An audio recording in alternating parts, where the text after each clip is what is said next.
যত দোষ নতুন বউয়ের। প্রথমেই খালা চাচিরা বা পাশের বাসার আপারা বা ভাবিরা যখন বউকে দেখতে আসে, বউকে দেখিয়ে বলবে, ও মা, বউ এত কালো কেন? বউ হবে ফর্সা চকচকা।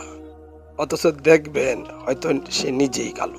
আর যদি বউ লম্বা বা খাটো হয়, আর এক বিপদ। এত লম্বা বউ কি আমাদের ছেলের সাথে মানায়? যদি বউ একটু খাটো হয়, তাতেও বিপদ। এত খাটো বউ আমাদের ছেলের সাথে কি যায়? আর একটা মহা বিপদ নতুন বউয়ের।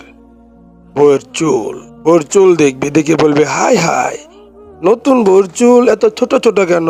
চুল এত পাতলা কেন? বউয়ের চুল হবে ইয়া লম্বা, ঘন, কালো এবং সেই সিল্কি। বউ যদি একটু কথা কম বলে, তাহলে আর এক দোষ। আরে বাবা, বউ এত অহংকারী, নতুন বউয়ের পা যেন মাটিতেই পড়ে না।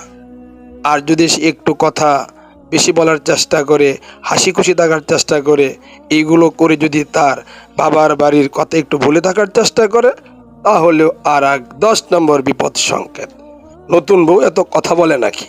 আর যদি বউর বাড়ি থেকে তেমন কোনো উপহার না আসে, তাহলে তো বউর 14 গোষ্ঠীকে উদ্ধার করে ছাড়বে। মানে নতুন বউ মানেই দোষ। বউ যদি একটু মোবাইলে বেশি কথা বলে, আর এক দোষ। কার সাথে কথা বলে, কেন কথা বলে, এত কথা বলে কেন? বউ যদি একটু আগে শুয়ে যায়, সে নতুন এক জায়গায় আসছে, তার ক্লান্তি লাগছে, ভালো লাগছে না, তাতেও মনে হয় বিপদ সংকেত। এত আগে ভাগে শুয়ে পড়ছে কেন? এই বাসার কেউ কি শুয়েছে? ওর বাবা মা কেউ কি নম্রতা ভদ্রতা কিছুই শেখায়নি?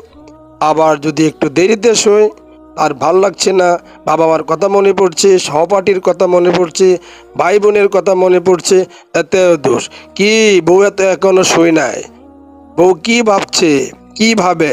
বউর কি আগে কোনো সম্পর্ক ছিল কিনা? সহজ কথা হচ্ছে, নতুন বউ যেন একটা দোষের গুডাউন। আল্লাহ সুবহানাহু ওয়া তাআলা আমাদের সবাইকে সঠিক বুঝ দান করুন। আমিন।